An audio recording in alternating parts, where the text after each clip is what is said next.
Assalamualaikum. Today, we will talk about application of differentiation. The topic focus is related rates. First of all, I will introduce our group member. First, Xavier Lim. The matric number is 2019 426394. Second, Muhammad Syahmi bin Abdul Manaf. Matric number is 2019 288868. Third, Muhammad Eillman bin Muhammad Hishom. Matric number is 2019 283796.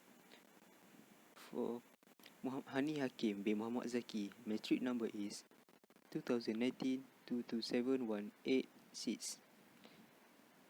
The lecturer for this assignment is Madam Noorzila Sharif.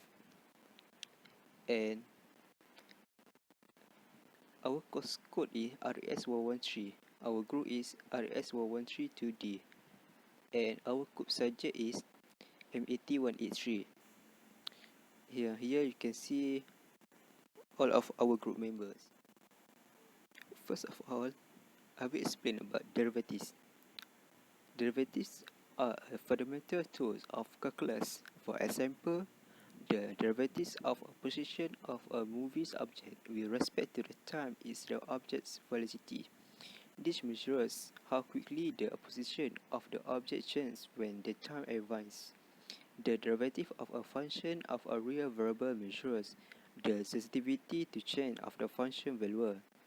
Output value with respect to the change is a grammar. Input value. Differentiation and integration can help us to solve many types of real-world problems. In derivative calculus, related rates problem involve finding a rate at which a quantity changes by relating that quantity to the other quantities whose rates of change are known. The rate of change is usually with respect to the time, because science and engineering often related quantities to each other.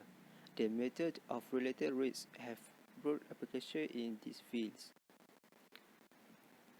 Next, I will give to my group partner to explain about procedure. Hello, I'm Muhammad Eillman from RAS1132D. Procedure for solving related rate problems is to assign symbols to all given quantities and quantities to be determined. Make a sketch and label the quantities if feasible. Write an equation involving the variables whose rates of change either are given or are to be determined.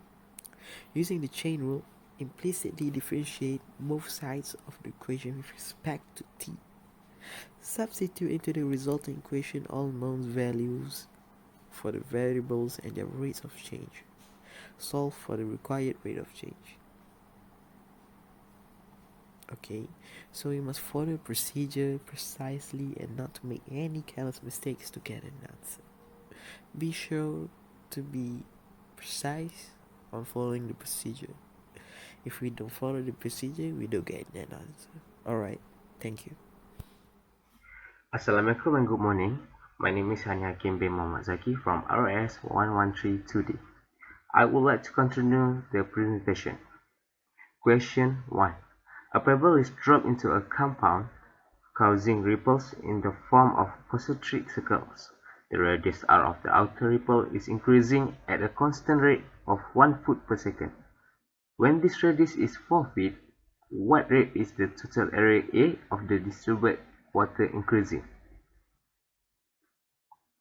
Next, we need to gather all the information given.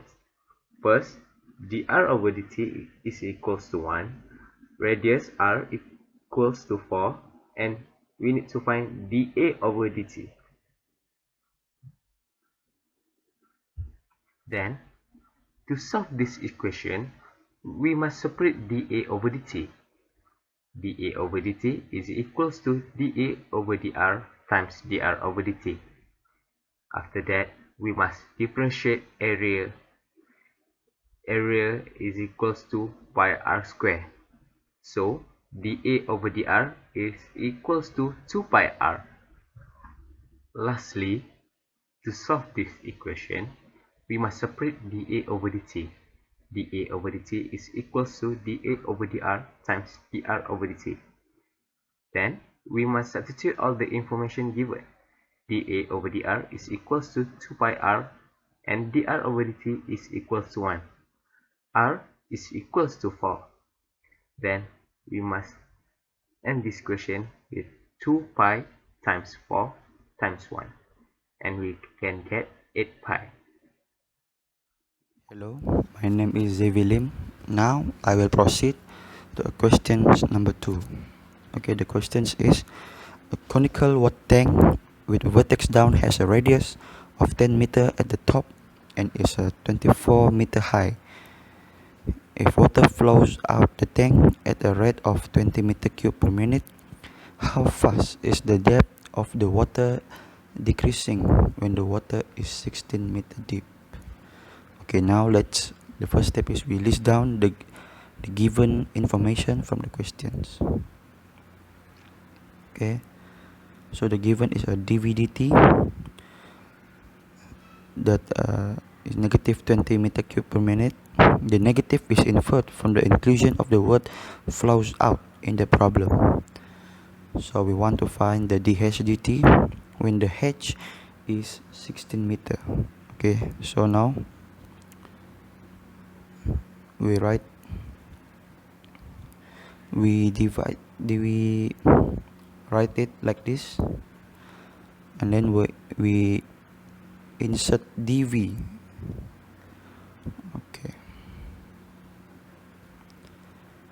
and then the volume of the cone, we use this one, 1/3 times pi r squared times height. They are two variables, and that is r and h, the radius and height. So next we express v in terms of h because dHdt is needed. We use the ratio method for this problem. We write it like this, and then the h go to the other side, and then 10 and 24 we make it small number.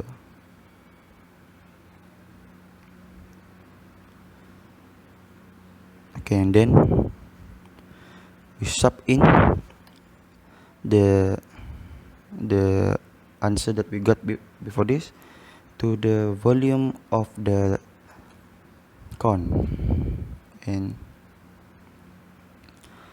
as we can see here, it's just a simple sub in method, square, and we got this, and then the final for this answer is 25/432 pi h cube. Okay, next we have to differentiate the volume, and then we got the derivatives because we want the dv dh, and this is the answer that we got after we differentiate it. Okay, next, then we sub in the data that we got into the equation, into the original equation that we write the first one. Okay, so I want to explain that this one, why it is a 1/24 per 144 pi h square is because when we look, the given is dVdh, but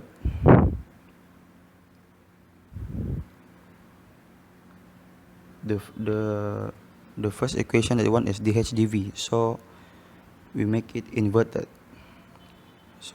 So we got 1/25 per 144 pi h square, and then with times with the negative 20, and then we got this negative answer. Okay, next, but that is not the final answer.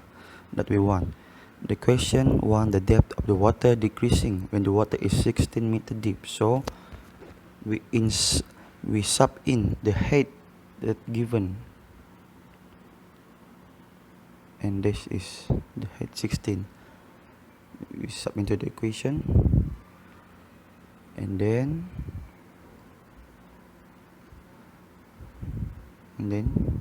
wait,